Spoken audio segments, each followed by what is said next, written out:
Oke, selamat datang di channel Dinamika Film. Di video kali ini, kita akan merangkum sebuah film dari Thailand yang berjudul The Gift Graduation. Oke, sebelum mulai akan saya jelaskan dulu. Jadi di sini saya akan membahas yang season kedua, yaitu yang Gift Graduation. Jadi buat yang sudah menonton season 1, silahkan lanjut. Dan untuk yang belum menonton season 1, kalian bisa cari di sumber lain, atau jika banyak yang request, akan saya buatkan rangkuman singkat untuk season 1-nya. Jadi, film ini itu berlatar 2 tahun setelah peristiwa The Gift Season 1. Film ini mengisahkan perjuangan kelas berbakat atau kelas gift di SMA Rita. Kelas yang menjadi tempat berkumpulnya para siswa dengan kekuatan super. Film ini diawali dengan hari pertama tahun ajaran baru di SMA Rita. Terlihat salah seorang murid baru menemukan pin logo gift di halaman. Dengan tersenyum, ia mengambilnya. Siswa itu bernama Time. Saat menunggu kelas dimulai, seorang siswa yang baru saja datang duduk di sebelah Time. Dia bernama Grace. Grace adalah siswi baru yang sikapnya sangat cuek. Dan tiba-tiba, ada murid senior masuk ke dalam kelas. Mereka memperkenalkan diri sebagai pengawas murid, atau bisa kita sebut OSIS, yang diutus oleh pihak sekolah untuk memeriksa pakaian para murid baru di hari pertama sekolah. Dan yang menjadi ketua mereka bernama Third, menjelaskan beberapa aturan yang harus dipatuhi, mulai dari tempat duduk murid laki-laki dan perempuan yang harus terpisah, hingga kerapian seragam dan penampilan. Melihat rambut Grace yang keriting, Third sempat memarahinya karena menganggap Grace sengaja mengeritingnya. Grace yang membantah dan mengatakan bahwa itu adalah keriting alami. Karena tidak percaya, Third hendak memegangnya, tetapi secara refleks, Grace mendorongnya. Dua orang rekan Third lantas meminta agar Third tidak usah terlalu mempermasalahkannya. Third kemudian menghampiri Time yang sedang memegang pin gift yang ia temukan sebelumnya. Melihat pin tersebut, Third langsung merebutnya dan menyatakan bahwa hanya murid kelas gift saja yang boleh memilikinya. Time lalu menanyakan, apakah ia bisa mendapatkan kembali pin tersebut jika ia masuk ke dalam kelas gift. Third menjawab bahwa kelas gift sudah setahun lebih ditiadakan. Time pun terdiam mendengar pernyataan tersebut. Scene berpindah saat makan siang di kantin. Terlihat teman-teman Time membahas mengenai kebijakan-kebijakan sekolah yang baru. Alih-alih ikut membicarakan, Time malah mendatangi Third yang sedang ngobrol bersama temannya. Ia minta diberitahu mengenai alasan kelas gift diberhentikan oleh pihak sekolah. Third lalu menceritakan mengenai kekacauan yang dilakukan oleh siswa gift setahun yang lalu. Hal itu berujung pada keputusan Menteri Pendidikan untuk menghentikan kelas gift. Perhatian Time tiba-tiba teralihkan dengan hadirnya si kembar Jack dan Joe di kantin. Keduanya adalah anggota gift yang terdahulu. Di sisi lain, diperlihatkan direktur sekolah support terlihat menemui Menteri Pendidikan. Ia mencoba meyakinkannya untuk menghidupkan kembali program kelas gift. Tetapi Menteri Pendidikan menolaknya. Adegan pun berlanjut, terlihat Time sengaja masuk SMA Rita ternyata agar bisa bergabung dengan kelas gift. Untuk memaksa pihak sekolah membuka kembali kelas tersebut, mereka lantas mengadakan petisi di situs student.move milik Kementerian Pendidikan. Time juga memberikan orasi untuk meminta dukungan dari murid-murid yang lain. Lalu tiba-tiba, Third muncul dan menghentikan aksi Time. Ia mempertanyakan, apakah ia bisa diterima di kelas gift jika memang seandainya program tersebut dibuka kembali. Time lantas menjawab, ia sendiri tidak yakin. Namun jika kelas tersebut diadakan kembali, setidaknya ia bisa menguji apakah dirinya memang bisa diterima atau tidak sebagai murid kelas gift. Sementara itu, Grace dipanggil di ruang WP gara-gara insiden rambut keritingnya kemarin. Setelah menonton aksi Time dan kawan-kawan yang terekam di CCTV, guru BP hanya meminta Grace untuk meluruskan rambutnya saja. Grace yang tidak mau melakukannya, lalu mengonfirmasi apakah para murid kelas gift berhak untuk berpakaian dan berpenampilan sesuka mereka. Guru BP tersebut lantas mengiyakan, dan Grace pun bertekad untuk masuk ke dalam kelas tersebut. Scene pun berlanjut, terlihat situs student.move ternyata diblokir oleh jaringan pemerintah. Dengan demikian, tidak ada seorang murid pun yang bisa mengisi petisi dukungan terhadap kelas gift. Time menjadi yakin bahwa orang-orang dewasa, khususnya pihak sekolah, tidak peduli dengan suara mereka. Mendengarnya, Grace meminta agar mereka tidak menyerah begitu saja. Scene berlanjut. Terlihat malam harinya, Time dan Grace menyusup masuk ke ruang administrasi. Dan diperlihatkan, Grace ternyata bisa dengan mudah menembus password laptop di sana. Ia mengaku bisa melakukan banyak hal, walau tidak ada satupun yang benar-benar menguasainya. Lalu dengan sigap, Grace membuka blokir situs student.move agar bisa diakses oleh yang lain. Lalu Time bergegas bersiap-siap untuk pergi agar tidak ketahuan, dan Grace mencoba mencegahnya. Lalu ia mengingatkan bahwa petisi tersebut bersifat anonimus, yang artinya siapa saja yang memiliki ID bisa mengisi petisi tersebut tanpa diketahui oleh orang lain.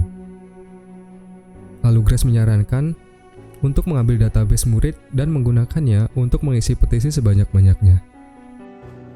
Tetapi Time tidak menyetujuinya. Ia menganggap itu adalah perbuatan yang curang. Dengan demikian, Grace menyatakan bahwa itu harus mereka lakukan agar bisa menang melawan sekolah. Time pun akhirnya setuju dengan pendapat tersebut.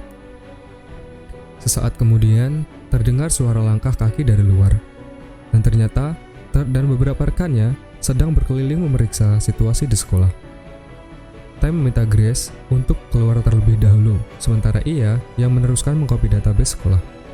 Ia berharap Third dan kawan-kawan bakal fokus mengejar Grace, tetapi apesnya, saat rekan mereka melakukan hal itu, Third langsung menyadari ada yang tidak beres di ruang administrasi. Dan saat ia datang ke ruang tersebut, ternyata tidak ada seorang pun di sana. Time rupanya masih sempat bersembunyi di sudut ruangan. Akan tetapi, Third masih penasaran dan mengecek laptop yang ada di meja. Terlihat ada pesan notifikasi yang menandakan laptop tersebut baru saja digunakan. Sadar akan hal itu, Time langsung kabur, meninggalkan ruangan. Dan Third langsung mengejarnya. Saat bersembunyi di sebuah ruangan kosong, tanpa sengaja, Time melihat ada beberapa orang yang tengah membahas soal kelas gift, tetapi mereka langsung pergi lagi. Third ternyata berhasil menemukan Time. Lalu Time mengaku bahwa ia hanya membuka blokir situs, tidak lebih dari itu. Third lalu menegaskan bahwa hal itu bisa membuat Time dikeluarkan dari sekolah. Time pun membalas bahwa ia hanya ingin semua murid bisa menggunakan hak mereka untuk mengisi petisi. Third pun terdiam mendengar perkataan Time. Ia bahkan mengaku tidak menemukan siapa-siapa di sana saat ditanya oleh rekannya, dan ia pun pergi begitu saja. Scene pun berlanjut, dan sesuai rencana, petisi aktivasi gift mendapat banyak persetujuan. Time berkata kepada Grace, ia sangat kecewa terhadap dirinya sendiri yang sudah melakukan cara ilegal untuk hal itu. Lalu Grace sekali lagi mengingatkan bahwa pihak sekolah yang sudah terlebih dahulu mengecewakan mereka. Dan terlihat Menteri Pendidikan menghubungi Direktur Support atau Kepala Sekolah SMA Rita dan memberitahu bahwa posisi Kepala Bidang Akademik sekolah yang kosong akan diisi oleh orang pilihannya. Dan orang yang dimaksud adalah Bu Darin.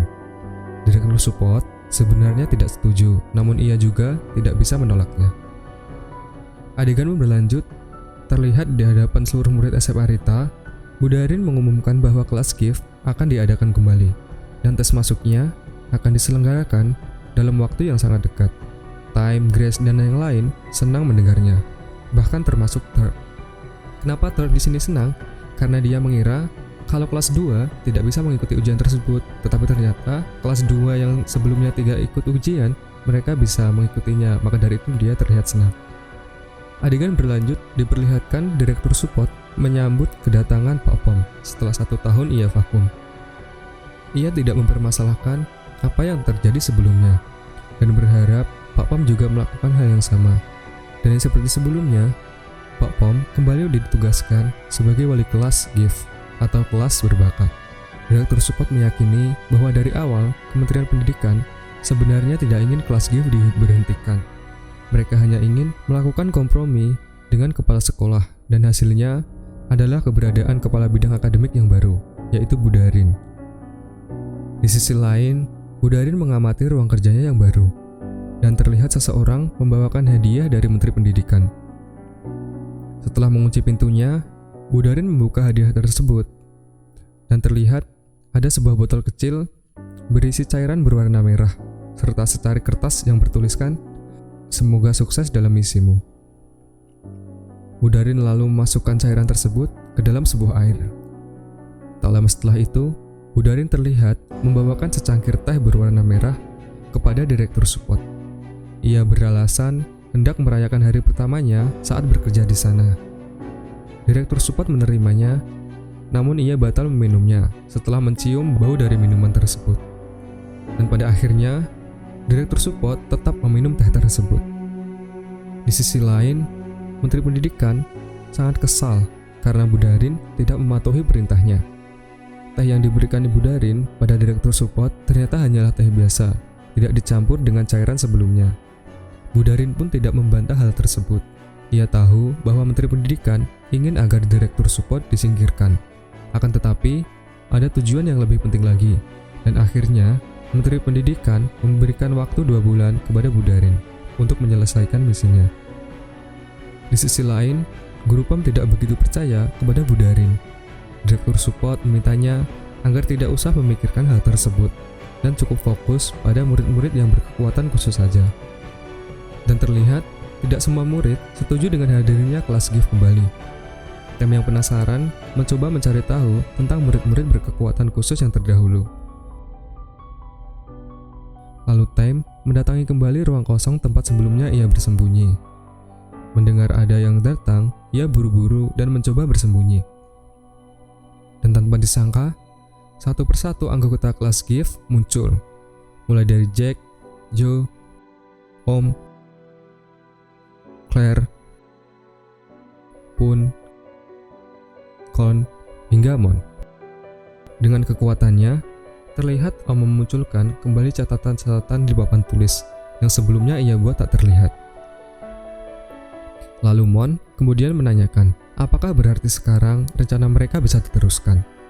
Wave yang tiba-tiba muncul, lalu ia mengiyakan. Ia mengingatkan bahwa ia adalah bagian penting dari rencana mereka. Padahal yang sebenarnya, yang paling penting adalah Ketua Peng, yang masih belum juga datang.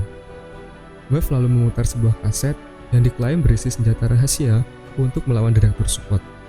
Yang isinya ternyata adalah soal ujian masuk kelas GIF, yang menggunakan gelombang khusus dan hanya bisa didengar oleh siswa yang memiliki kekuatan khusus.